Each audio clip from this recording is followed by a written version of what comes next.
හෙට දිනේ ඡන්ද විමසීම පැවැත්වීමට නියමිත පළාත් පාලන ආයතන 339 කොට්ටාස 4877කට අදාළව ඡන්ද මධ්‍යස්ථාන 13759ක් සඳහා අදාළ නිලධාරීන් ලියකියවිලි ඡන්ද පත්‍රිකා සහ ඡන්ද පෙට්ටි ඒ ස්ථානවලට පිටත් කර යැවීම මේ වන විට දිස්ත්‍රික්ක 25 තේරිම්බාර නිලධාරී කාර්යාල මගින් සිදු වෙමින් පවතිනවා. ඒ වගේම එම කාර්යය අද උදෑසන ආරම්භ වී අද මධ්‍යහ්නයේ පමණ දක්වා සිදු වීමට නියමිතයි. ඒ සඳහා අවශ්‍ය වන සියලුම විධිවිධාන අදාළ තේරිම්බාර නිලධාරීන් විසින් මේ වන විට යොදා තිබෙනවා. එමෙන්ම හෙට දවසේ ඡන්ද විමසීම පැවැත්වීම සඳහා ඒ නියමිත ඡන්ද මධ්‍යස්ථාන සියල්ල මේ වන විට පිළියෙල කොට අවසන් කර ඇති බවත් ආරක්ෂක විධිවිධාන සියල්ල නිසි පරිදි සංවිධානය කර ඇති බවත් තේරීම්බාර නිලධාරීන් විසින් මැතිවරණ කොමිෂන් සභාවට වාර්තා කර තිබෙනවා.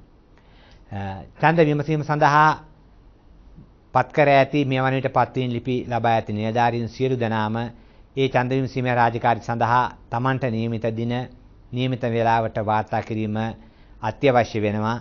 විශේෂයෙන්ම අද උදෑසන ඡන්ද මධ්‍යස්ථාන කරා ජ්‍යෙෂ්ඨ ඡන්ද ස්ථානාධිපතිවරුන් ඒ වගේම ඒ ඡන්ද පොළවල් වලට අවශ්‍ය වෙන ලිපි ලේඛන ඡන්ද පෙට්ටි සහ ඡන්ද පත්‍රිකා අදාළ ආයුධ සන්නද්ධ පොලිස් නිලධාරීන් සමග ඡන්ද පොළවල් වලට රැගෙන යාමට නියමිතයි.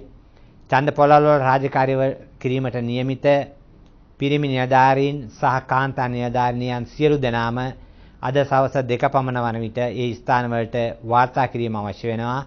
මොකද සවස් වරුවේ ජ්‍යෙෂ්ඨ ඡන්ද ස්ථානාධිපතිවරයා සහ ඒ කොට්ටාසේ බාර වී ඉන්න සහකාර තේරීම්බාර නිලධාරියා විසින් හෙට දිනේ පැවැත්වෙන ඡන්ද විමසීම සහ ඡන්ද ගණන් කිරීමේ කටයුතු පිළිබඳව පෙරහරුවක් පැවැත්වීමට නියමිතයි. ඒ නිසා ඡන්ද මධ්‍යස්ථානවල සහ ගණන් කිරීමේ මධ්‍යස්ථානවල සේවයට පත් කරලා තියෙන සියලුම නිලධාරීන් අද සවස් වරුවේ ඒ තමාට නියමිත දන්වා ඇති පරිදි ඒ රාජකාරී ස්ථානවලට වාර්තා කිරීම අත්‍යවශ්‍ය වෙනවා.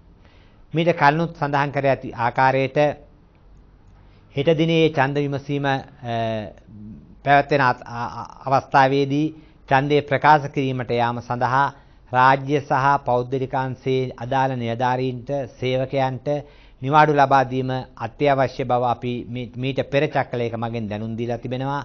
අනිවාර්යයෙන්ම අපි නිකුත් කරලා තියෙන ඒ නියෝගයන් ක්‍රියාත්මක කිරීම අත්‍යවශ්‍යයි.